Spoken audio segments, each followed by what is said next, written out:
عبدالحمید اشراق هستم، اهل شیراز، تولدم 1931. دوران تحصیلات ابتداییم رو در اونجا گذراندم و خاطرات خیلی زیادی از اون شهر دارم. اون قدیم مثل حالا نبود، مدارس پوشششون مثل حالا آزاد نبود. ماها یه لباس می‌شدیم، لباسی اونیفرم، رنگ دار، یادم میاد رنگ خاکستری کمی پررنگ بود و کتش تا بالا بسته میشد. خاطرات مدرسه زیاده، ولی من یکی از خاطرات براتون میگم که خیلی جالبه. روزهای پنجشنبه در اون مدرسه که اسمش ابن سینا بود، همه جمع میشدن پنجشنبه بعد از ظهر، معلمین و دانش آموزان صف میکشیدن. این به خاطر این بود که هر کسی در ایام هفته یک کار خوبی انجام داده بود، یک پاداش بهش میدادن، بهش میگفتن 100 آفرین، و هر کسی کار بدی انجام داده بود یک امتحان بهش میگرد. یه نفر میخون، اسامی رو میخون و از صف میاد بیرون و میرفت اونجا جایزه رو میگرفت، بعد میرفت تو صف خودش. این خیلی عادی بود. من موقعی که میرفتم جایزه 100 آفرین بگیرم، ناظم به من میگفتش که نرو تو صف، برای که میدونست که من باید جریمه بشم، یک تنبیه هم بشم، و میرسوند که من در دو حالت، یعنی یک کارهای هم مثبت بود هم منفی، یعنی هم کار مثبت انجام دادم منفی از نظر آموزش مدرسه‌ای. کاری که انجام میدادم واقعا جالب بود. مثلا چون من تو چیز مسابقات والیبال راه نمیدادن، توی بازی والیبال راه نمیدادن، به شما عرض کنم که من توپ اینا رو می‌ذاشتم مینداختن رو پشتم تا اینا برن توپ پیدا کنن و بنوارون بیارن. اینها بخوای نخواهی وقت طول می‌کشید و گرفتار می‌شدن و من را مجبور بودن که روز پنجشنبه تنبیه کنم. از همون انفعال جوانی نمیدونم چرا من به موسیقی علاقه‌مند بودم، علاقه‌مند شدم. گویا که در خانواده ما کسی موسیقیدان نبود. خیلی عشق موسیقی می‌ورزیدم. یادم میاد که بچه بودم، یه قوطی گاز گرفته بودم و یه نخای روش بسته بودم و اون قوطی گاز بازی میکردم که صدای تار بده. به موسیقی ادامه دادم و تا اینکه مدرسه تمام شد، از مدرسه شیراز اومدم به تهران، به دبیرستان البرز، و چون عاشق موسیقی بودم سعی کردم که اول کاری که میکنم برم به ثبت نام کنم در یه مدرسه به عنوان مدرسه به اصطلاح موسیقی که مدرسه موسیقی سنتی بود و استاد بزرگ ما علی اکبرخان شنازی درس میداد. برای که بگم که این چطور درس داده میشد اونجا، روش تدریس دوستان قدیم براتون عرض کنم. آقای علی اکبر شهنازی در یه اتاق کوچیکی مینشست، حدود 2 متر در 3 متر، و افرادی که میخواستن برن شاگردان بدن از اتاقشون رد میشدن، چند پله داشت میرفت بالا، در یه اتاق بزرگتری بود که شاگردان نشسته بودن. یه اتاق بزرگتر بود، مثلا 4 متر در 6 متر، دور تا دور این اتاق نیمکت گذاشته بودن و این توی دور تا اتاق تمام شاگردان نشستن. چی میزدن؟ تار میزدن. تارهایی که دستشون بود تمام تارهای ناقص بود، که سیم نداشت، که پوست نداشت، که فلان فلان. ببین چه صدایی میومد بیرون. یک نفر دیگه در این اتاق نشسته بود که یک خانم بود، اسمش اقدس خانم، درست یادم میاد اسمش رو، و این درس میداد شاگردا را. بعد از اینکه شاگردا درس میداد، میومدن شاگردا پهلوی استاد در یک برشانازی امتحان اون که به شما از کم که گرفته بودن از اقدس خانم میدن. چرا اقدس خانم؟ برای که اقدس خانم ردیف ها را همه از حفظ میدونست و استاد اکبر شهنازی چون یکم سنش بالا بود، قدرت مضراب و انگشت همش قوی بود، ولی ردیف ها مقداری بیش.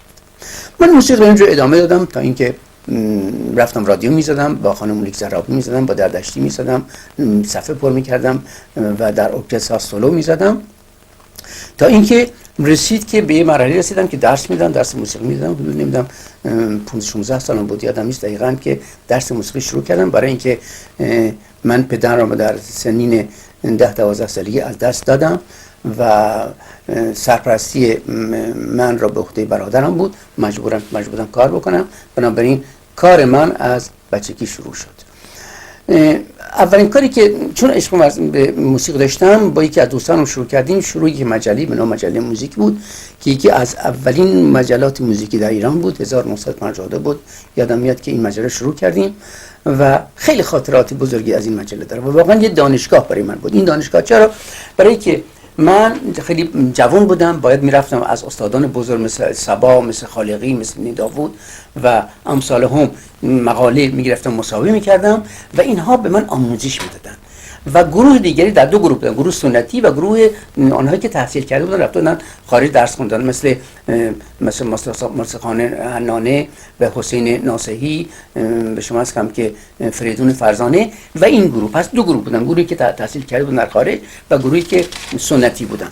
ما بین این دو گروه هم جنگ و جدال هایی بود، برای که گروهی که سنتی بودن گروه تحصیل کرده را قبول نداشتن، گروهی که تحصیل کرده بودن سنتی ها را قبول نداشتن. بنابراین یک جنگ و جدال بود که من استفاده می‌کردم، اینا رو منعکس می‌کردیم در مطبوعات.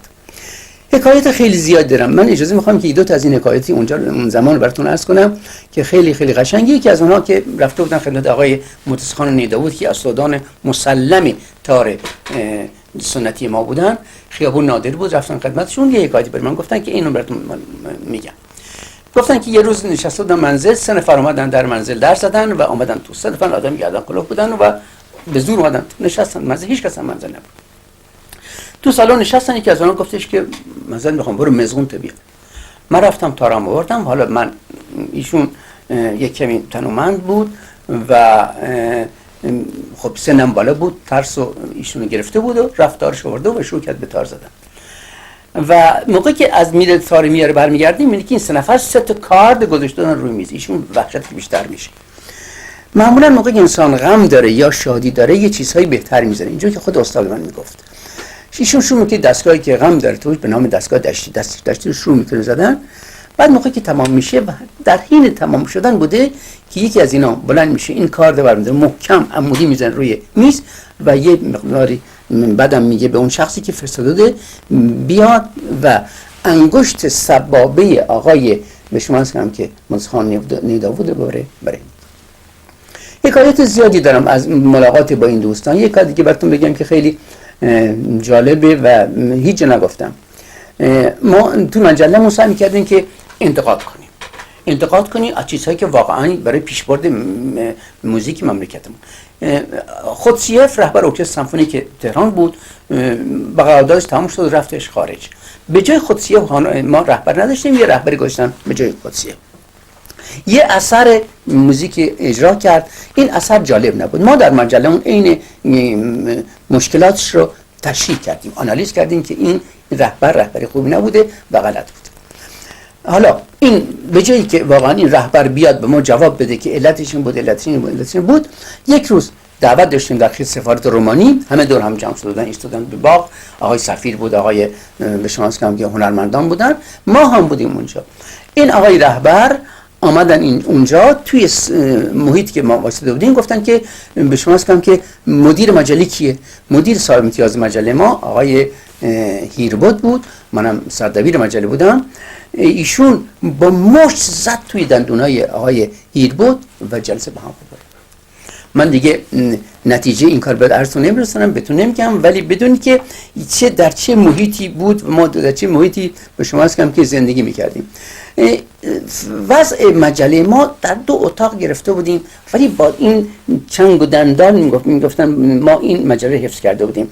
درست یادم میاد که هیچ وقت یادم نمیره یک روز فاخر خانم آمده بود که ما رو ببینه اونجا. بعد که فاخر خانم صبا آمده بود اونجا ما رو ببینه، بعد که رفته بود یک تمجید خوبی از ما کرده بود. میگفتش که من خیال میکردم که این مجله که میاد بیرون اولا تعداد زیادی 40-50 نفر کارمند داره، درصد که دو تا اتاق کوچیک با یک چیز محقری این مجله به خوبی میدن بیرون. من این موزیک همینجوری ادامه دادم، ولی چیزی که ناراحتم میکرد این محیط اتمسفری که در ایران بود، اتمسفری که به احترام به موسیقیدان نمیذاشتن و من یواش‌یواش سعی کردم موزیک را ترک کنم. ترک نکردم، در دل خودم موسیقی رو حفظ کردم، ولی عملا موسیقی رو گذاشتم کنار. رفتم رشته به نام رشته معماری شروع کردم در دانشگاه تهران. حدود سال 1958 دانشکده معماری تهران تمام کردم با درجه عالی و بعد آمدم به فرانسه در دانشکده معماری، بهش میگن دانشکده بزار فرانسه، فارغ التحصیل شدم با درجه تخبیان و یکی حدود سالهای 1964 بود موقع که من این درجه رو گرفتم و واقعا خیلی شعف و شادی من گرفته بود، همه دوستان برای من به شما از که مهمانی میدن اینها، یه نامه به دست من رسید که این نامه از طرف مرکز تحقیقات شهرسازی فرانسه بود. در این نامه نوشته بود که بیاید با فلانی ملاقات کنید. ما رفتیم فلانی دیدیم، بعد از اینکه این آقا خیلی ما را تشویق کرد که این درجه و اینها رو گرفتی، گفت آقا شما حاضرید شما بیاد یه تحقیقی برای ما بکنید؟ گفتم بنده از خدامه. اونجا استخدام شدم، به شما هستم که مأمور شدم که یک تحقیقی در مورد آشغال در تهران در پاریس بکنم و ماهیانه 500 فرانک به ما میدن با یه امتیازاتی ده که این خلاصه‌اش حدود 150-200 صفحه منتشر شد و الان در حال حاضرم موجود می باشه. علاوه بر اون یک مدرسه دیگه بود به نام مدرسه تونی گارنیه که مدرسه شهرسازی بود، دورش 2 سال بود، فقط آرشیتکت قبول می‌کرد. من اونجا تمام کردم، بنابراین من آماده بودم که مسئله فرار مغزها در ایران چیز شده بود، آماده بود در افکار مردم و از طرف دولت شخصی به نام دکتر مجتهدی، مرحوم دکتر مجتهدی آمد اینجا و همه جای پایتخت دنیا میره و سعی میکرد که افراد فارغ التحصیلان دعوت کنه به ایران.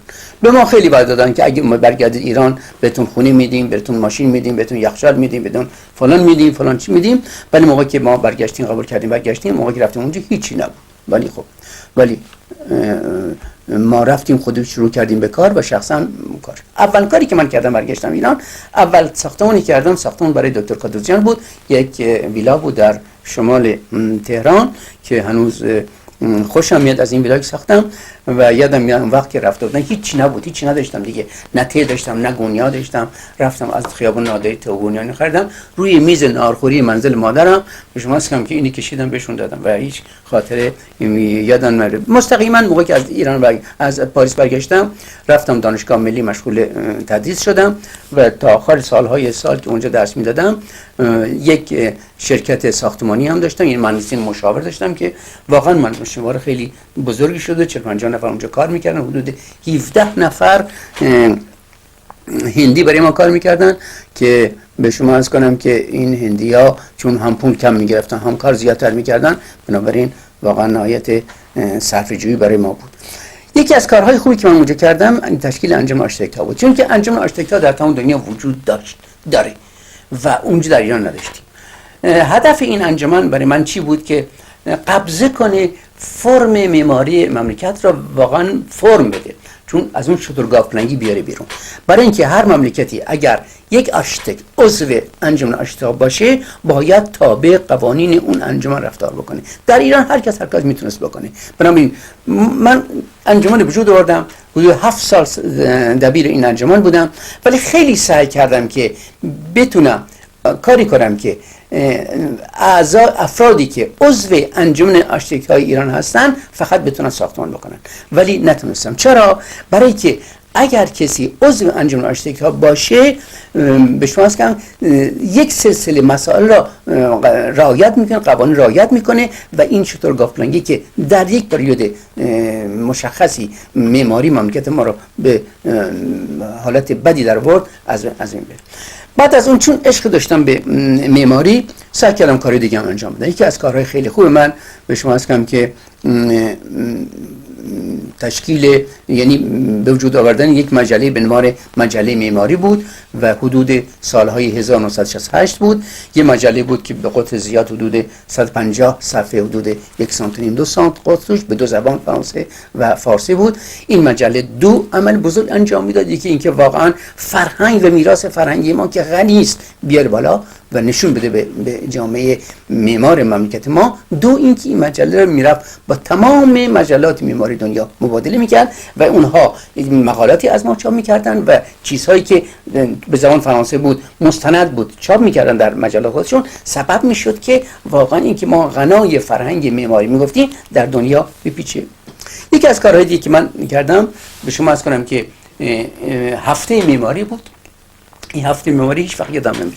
یکی از چیزاییست که انشالله باز هم دیگران این کار رو پیگیری بکنن، برای که بدونیم که ما یه فرهنگی داریم که همه دوستش داریم و میدونیم و مرتب میگیم که این فرهنگ ما غنی است، معماری ما غنی است، ولی هیچ کس نمیدونه.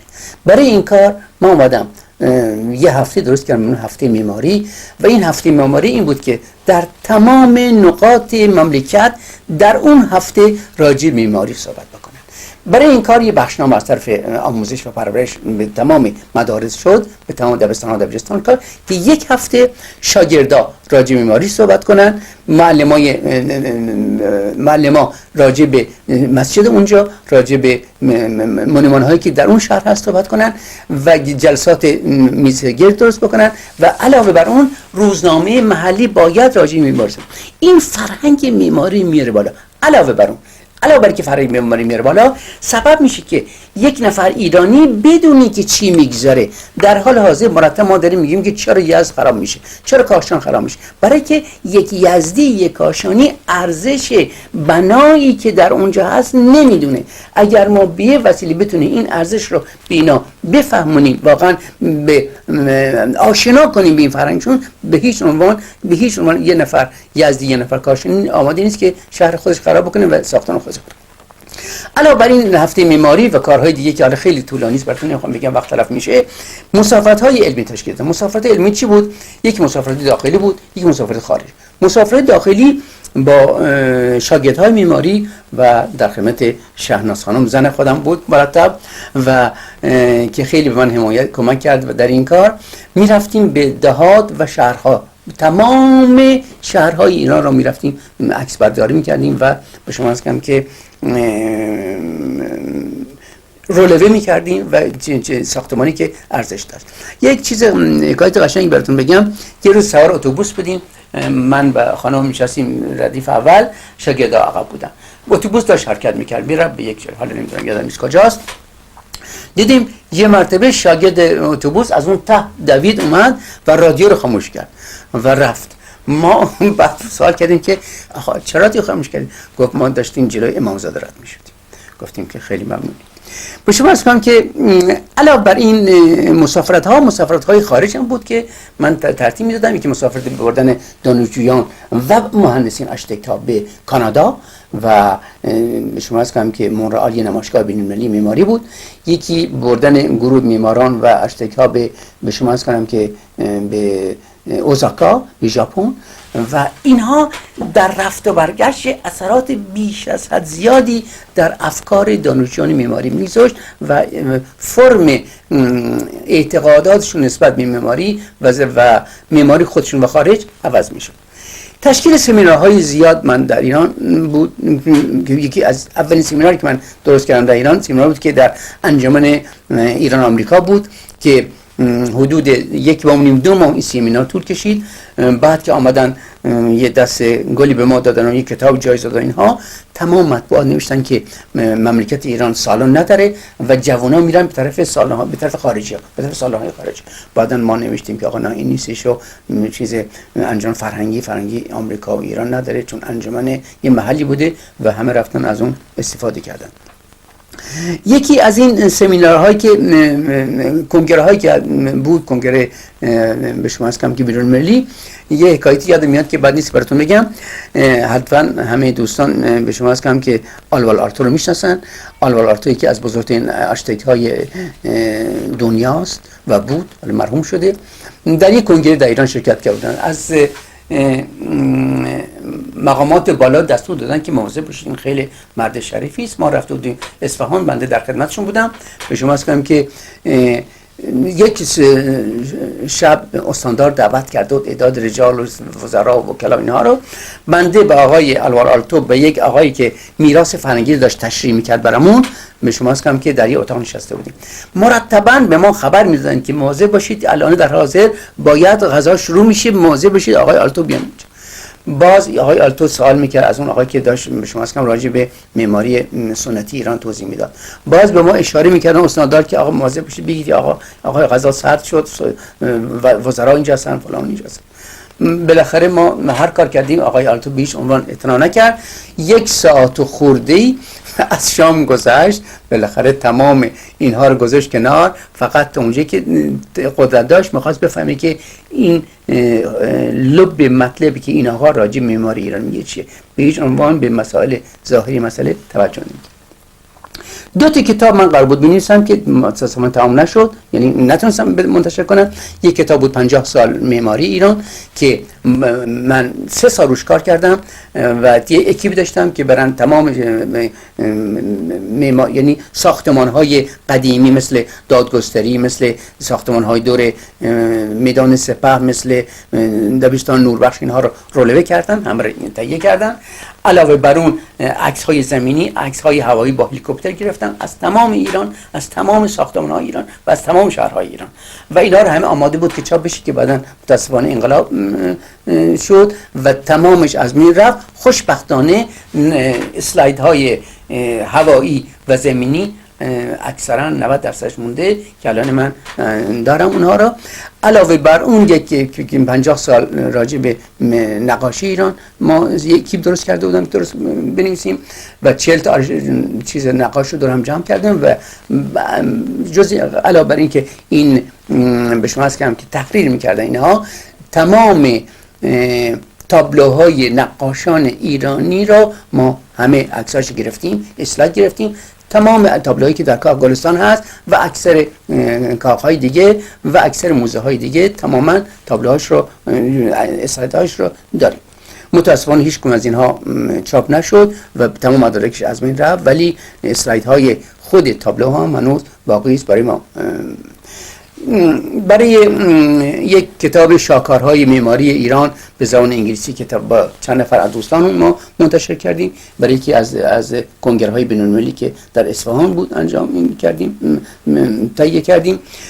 من 15 تا کتاب تلخیص کردم راجع به شهرهای ایران، اصفهان، شیراز، قزوین، مشهد، به 2 زبان و انگلیسی و فارسی موجوده و اینها یه مدارک واقعا ارزنده است و اینکه الان به درد دانشجوها میخوره و همه از این دارن استفاده میکنن. البته وزارت مسکن و شهرسازی بودجهش تامین کرده ولی خود من تهیه کردم. مسئله معماری به اینجا تمام نمیشه که من بخوام واقعا کارهایی که انجام شد در این مدت بگم. انقلاب واقع شد، من نتونستم اون ایده های خودم، اون عشق خودم، اون علاقه‌ای که به این فرهنگ داشتم تا اونجوری که واقعا ته دلم بود پیاده کنم. من یکی از آرزوهای بزرگم این بود که روزنامه هنر داشته باشیم در ایران.